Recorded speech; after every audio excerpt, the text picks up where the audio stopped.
Bonjour les parents voyageurs, je suis Émilie et depuis septembre 2025, nous sommes de retour dans notre pays de cœur, l'Espagne, où nous avons déjà vécu pendant 7 belles années. Dans cette série de capsules, je vais vous faire découvrir les particularités de la vie en Espagne et partager avec vous plein d'informations utiles si vous envisagez, vous aussi, de vous y installer en famille. Je vous souhaite une belle écoute. Alors, après vous avoir parlé du système scolaire, la seconde question qui est souvent récurrente, c'est le système de santé. Alors en Espagne, le système est un peu différent de la France et je vais vous expliquer exactement comment ça marche dans cette nouvelle capsule. Alors c'est vrai que c'est souvent un sujet qui inquiète parce que en France, on a un système de santé qui est absolument génial et que généralement les gens pensent qu'ailleurs c'est vraiment horrible. Eh bien, détrompez-vous, le système médical de santé en Espagne est absolument incroyable et franchement, je dirais même qu'il est mieux qu'en France et je vous explique pourquoi. Alors avant de rentrer dans les détails, je vous explique qu'en Espagne, la santé publique est gratuite pour tous ceux qui cotisent. D'accord? Ça, c'est vraiment un sujet qui est très important. Le système de santé espagnol s'appelle donc la Seguridad Social et c'est l'équivalent de notre sécurité sociale française.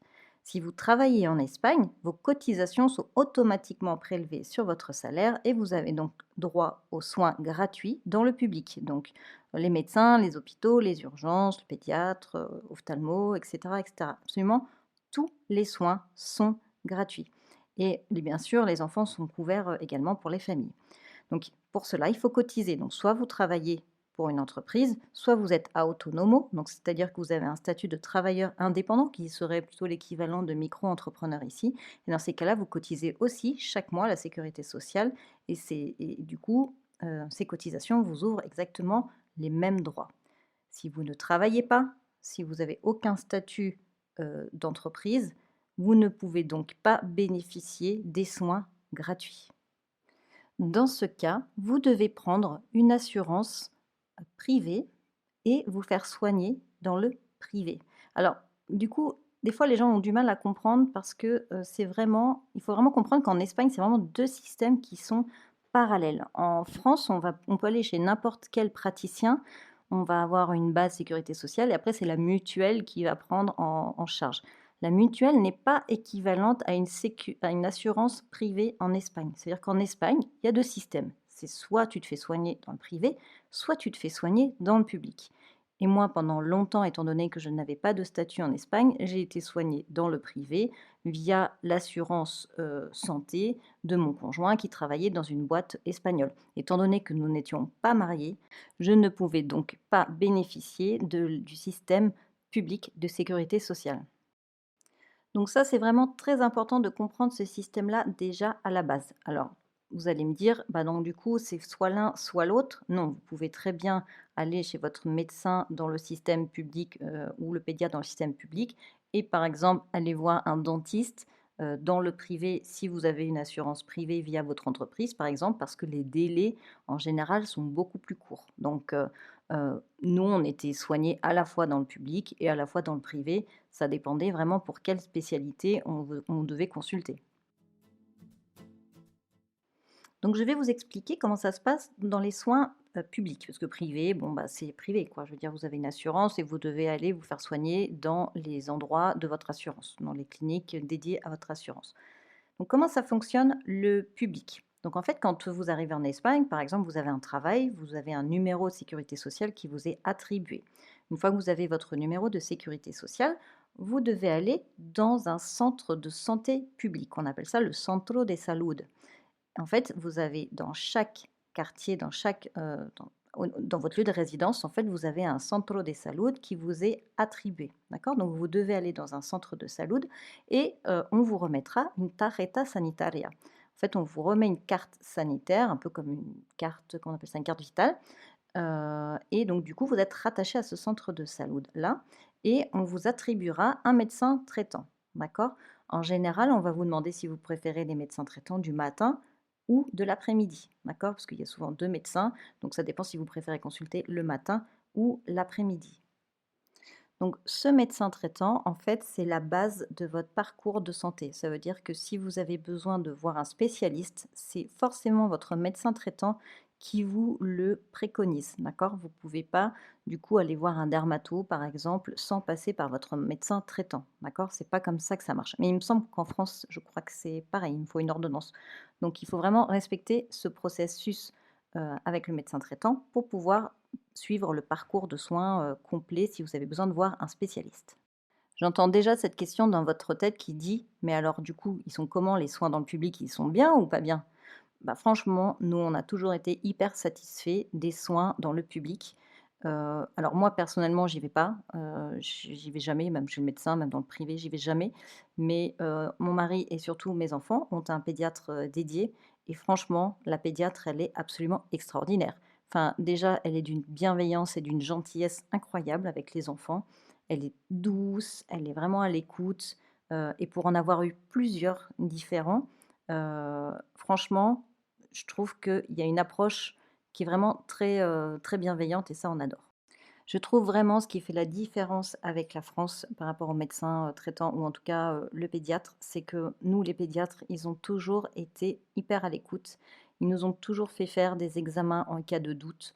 Ils donnent rarement d'antibiotiques. Il y a vraiment une approche, vraiment très à l'écoute, plutôt naturelle, et en fait, c'est pas expéditif. On va pas dans le cabinet où au bout de 5 minutes, tu repars avec ton gamin à moitié déshabillé, tu le rhabilles dans le couloir parce que, bah, en fait, suivant, ça se passe pas du tout comme ça, en fait. Donc on reste pas 3 heures en consultation non plus, mais je veux dire, on a quand même une écoute, elle prend le temps de poser des questions et cetera. Et en général, elle travaille toujours avec une infirmière et quand il y a besoin de faire, je ne sais pas, une analyse spécifique, en fait, après, on passe directement avec l'infirmière. Je vais vous donner un exemple. Donc cet été, Suzanne, en France, elle a développé, tout plein de boutons sur le corps, hein, voilà, des grandes plaques, on ne savait pas du tout ce que c'était.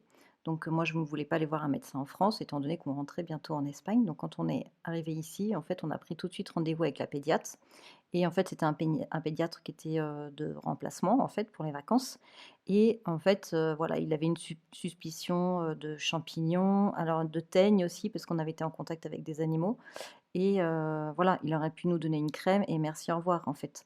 Pas du tout.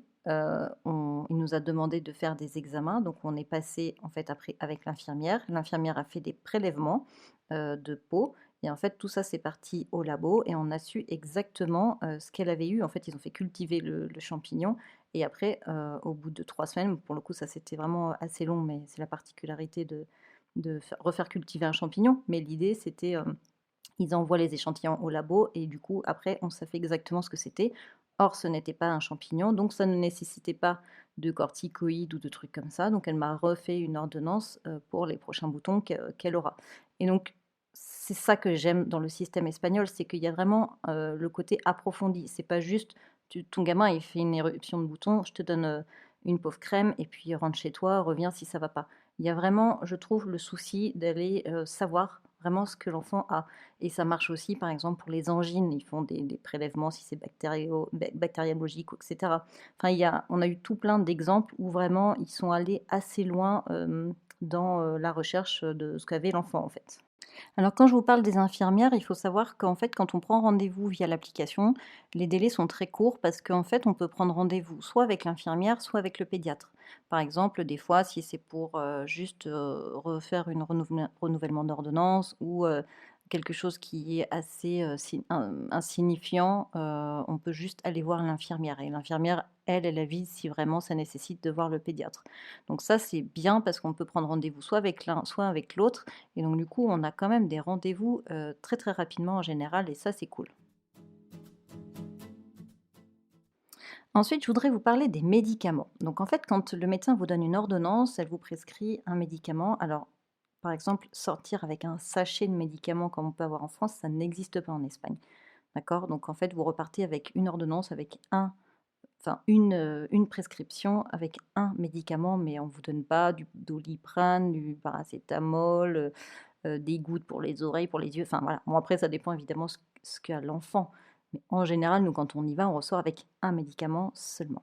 Donc voilà, après on va en pharmacie Et en fait, ce qui est assez, typique de l'Espagne, c'est que quand on va en pharmacie récupérer ses médicaments, on donne du coup sa tarjeta sanitaria et en fait le montant qu'on paye du médicament, dépend du montant de ta classe, imposable. D'accord? Donc plus tu gagnes de l'argent, plus tu payes cher tes médicaments, moins tu payes d'impôts, moins tu payes tes médicaments. Donc il y a vraiment un système par, niveau, votre situation en fait, financière et en fait comme votre tarjeta sanitaria, elle est en lien avec, les impôts, bah, vous faites partie d'une certaine tranche et donc du coup, vous payez vos médicaments en fonction de cette tranche. Ensuite, au niveau des hôpitaux, et des urgences, on a eu malheureusement, besoin d'y aller comme tous parents. On a toujours été, pris en charge très rapidement. Alors nous, je suis allée une fois moi, mais, perso, mais moi on a surtout, exploré pour les enfants malheureusement et on a toujours été hyper bien pris en charge. Déjà quand on arrive, on est pris en charge tout de suite. Il y a toujours ces histoires d'étapes. Donc on arrive aux urgences, on donne, nos papiers et après on est tout de suite pris en charge par une infirmière qui fait les premières mesures. Voilà, elle va mesurer la tension, elle va nous demander, pourquoi on vient, voilà, elle fait un état des lieux, on va dire, de la situation. Après on attend dans une autre salle d'attente à l'intérieur de l'hôpital et après on est, pris en charge par un pédiatre. En général, en 2 heures, maxi, enfin ça dépend pourquoi vous y allez, mais en 2 heures, vous avez fait tout le parcours et vous n'avez pas l'impression d'avoir attendu parce qu'en fait on voit, de manière régulière, enfin voilà, d'abord, l'administration, l'infirmière, la pédiatre, suffit qu'après il faut passer une radio ou quoi, hop, on bascule sur le système, enfin avec le spécialiste de la radio, enfin voilà, c'est assez bien rythmé, on ne se rend pas trop compte du temps qui passe. Franchement, nous, on a été toujours hyper bien pris en charge, avec toujours des personnes hyper sympas et vraiment super avec les enfants. Il faut le dire, les Espagnols, avec les enfants, c'est vraiment, ce sont vraiment des crèmes. Ils adorent les enfants et dans le traitement qu'ils ont avec eux au quotidien, ça se voit et c'est vraiment très agréable, en fait, en tant que parent, de savoir que ton enfant, il est vraiment bien pris en charge avec bienveillance, dans un hôpital. Alors vous allez me dire au final, est-ce qu'il faut aller dans le privé ou dans le public? Ben, j'ai envie de vous dire, ça dépend. Déjà, ça dépend de votre situation. Peut-être que si vous venez vous expatrier en Espagne, vous aurez peut-être pas de contrat tout de suite, donc vous serez peut-être obligé de passer d'abord par le privé pour vous faire soigner en cas de problème. Et puis après, vous pouvez mixer les 2. Ce que je vous disais tout à l'heure, vous pouvez très bien aller au centre de Salud pour les petits bobos et puis, passer par une assurance privée pour être pris en charge plus rapidement, pour l'ophtalmo, pour, les dents, pour, l'orthodontie, pour, tout plein de choses en fait. Il y a vraiment quand même une différence significative au niveau des délais d'attente. Donc vous serez pris en charge beaucoup plus tard, dans le public parce que, bah, forcément c'est gratuit, il y a plus de monde et cetera. Alors que dans le privé, pardon, il y a énormément de cliniques, enfin c'est un vrai business, très fructueux d'ailleurs, et que du coup vous trouvez des cliniques à tout coin de rue et vous aurez toujours un spécialiste à portée de main. Perso, moi j'ai pas été hyper convaincue du système, privé. J'ai pas trouvé les médecins super bien. J'ai trouvé que la prise en charge, elle était vraiment, tournée autour du business. Enfin, ils font faire beaucoup trop de rendez-vous pour une simple intervention. Enfin, moi, j'ai pas été super convaincue, par le privé. Donc, alors que je suis beaucoup plus, dans le public avec mes enfants. Après, voilà, ça dépend aussi de beaucoup de choses, de beaucoup de facteurs, des différentes, assurances aussi. Parce qu'en fait, si par exemple vous allez chez Adeslas, vous irez pas dans la même clinique que si vous allez chez Sanitas, par exemple. C'est des cliniques et des réseaux différents. Donc, voilà, ça dépend vraiment, de beaucoup de paramètres. Donc, à vous de faire, votre propre opinion et de tester, les 2. Voilà. J'espère que cet épisode vous a plu, vous a apporté des petits éclaircissements si vous prévoyez de vous installer en Espagne. En tout cas, si vous avez des questions, n'hésitez pas à nous contacter sur nos réseaux. Et puis, si cet épisode vous a plu et vous a servi, n'hésitez pas à lui laisser 5 étoiles sur votre plateforme d'écoute ou le partager à votre entourage. Voilà, je vous souhaite une très belle semaine et je vous dis à mercredi dans 15 jours. Bye bye!